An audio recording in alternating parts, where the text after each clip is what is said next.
सब जानते हैं कुबेर धन के देवता हैं। कुबेर यक्षों के राजा तथा धन के स्वामी हैं। कुबेर सुख समृद्धि और धन देने वाले देवता हैं। उन्हें देवताओं का कोषाध्यक्ष माना गया है। मान्यता है कि कुबेर देवता की मूर्ति घर में लाने से सदैव परिवार पर उनकी कृपा बनी रहती है। रावण इनके सौतेले भाई हैं। लेकिन क्या आपको भी ये सोच के हैरानी होती है कि एक ही पिता के संतान होने के बाद भी कुबेर को यक्ष में गिना जाता है और रावण को राक्षस में? पर ऐसा क्यों? क्या आप जानते हैं कि धन के देवता कुबेर की आंख एक बार क्यों फूट गई थी? और स्वर्ण नगरी लंका पर रावण ने कैसे शासन किया? रावण और कुबेर से जुड़े हर सवाल के जवाब आपको इस वीडियो में मिलेंगे। इसीलिए हो सकता है ये वीडियो थोड़ा लंबा हो, पर यह कहानी बहुत ही रोचक और इन्फॉर्मेटिव है, इसीलिए वीडियो को स्किप मत कीजिएगा। आगे बढ़ने से पहले मैं रिक्वेस्ट करूंगी कि मेरा चैनल नया है तो प्लीज़ मेरे चैनल को सब्सक्राइब करके मेरा हौसला ज़रूर बढ़ाएं।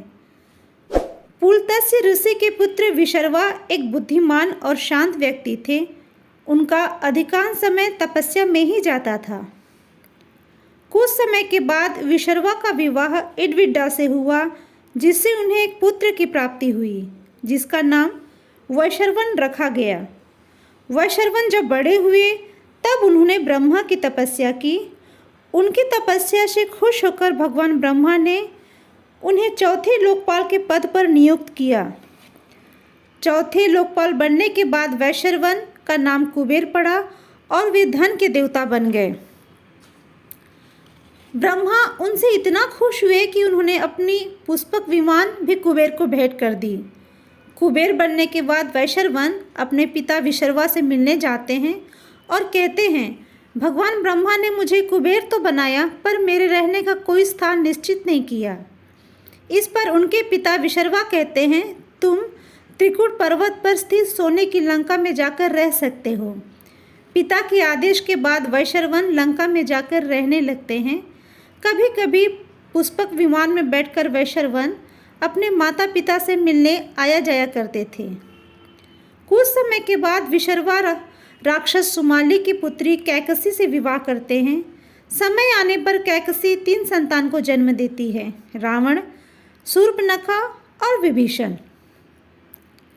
जन्म के समय ही रावण को 10 सिर थे, इसीलिए उनके पिता ने उनका नाम दशग्रीव रखा। विशर्वा की दूसरी पत्नी कैकसी एक राक्षस परिवार से थी, इसीलिए कैकसी से उत्पन्न संतान राक्षस कहलाए। वैशर्वन लंका में ही रहते थे। बीच बीच में वो अपने पिता विशर्वा से मिलने आते जाते थे।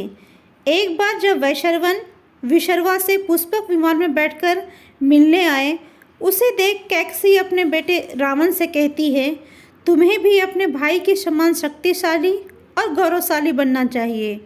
यह सुनकर रावण ईर्ष्या से भर उठते हैं। रावण प्रतिज्ञा करते हैं कि अब वो किसी भी क्षेत्र में अपने बड़े भाई वैशर्वन से आगे निकलकर दिखाएंगे। अपनी प्रतिज्ञा को सत्य करने के लिए रावण वन में जाकर तपस्या करने लगते हैं।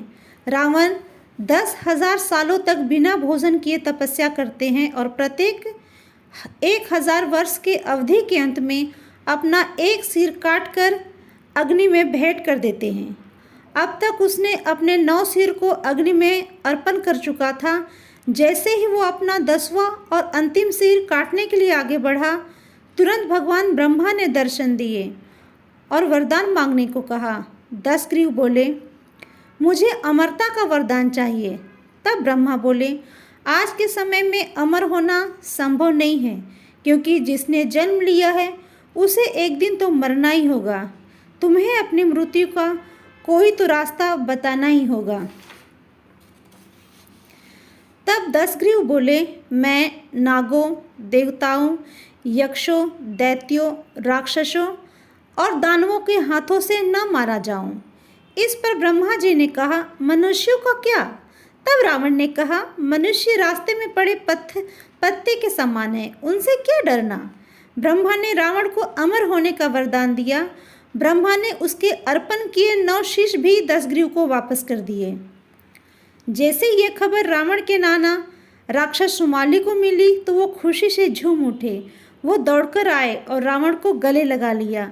कुछ समय के बाद रावण के नाना सुमाली ने कहा, तुम्हारे अमर होने से अब हमें किसी का डर नहीं है।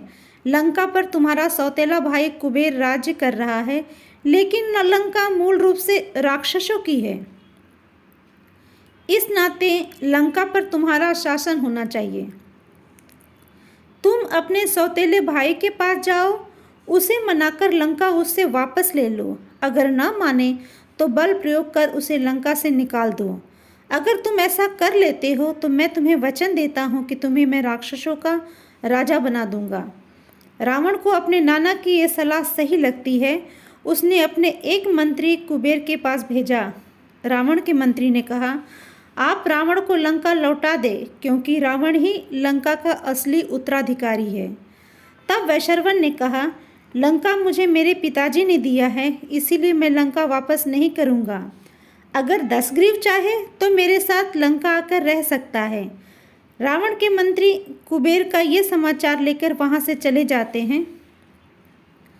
तब कुबेर अपने पिता विशर्वा के पास जाकर रावण के बारे में बताते हैं।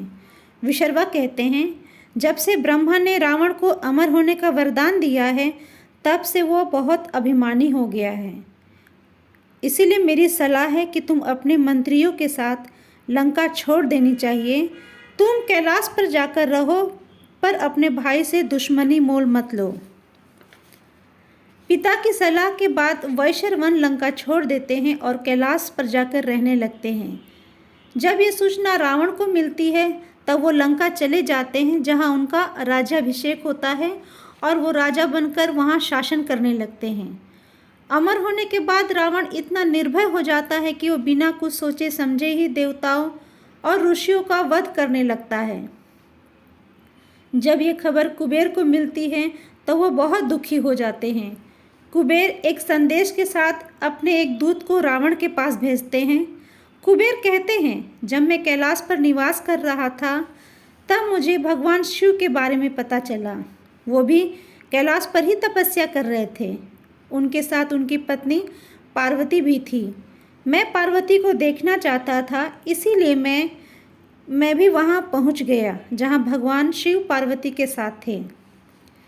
जैसे ही मैंने पार्वती को देखने के लिए अपनी आँख उठाई, मेरी बाईं आँख जल गई और दाईं आँख मटियाली हो गई।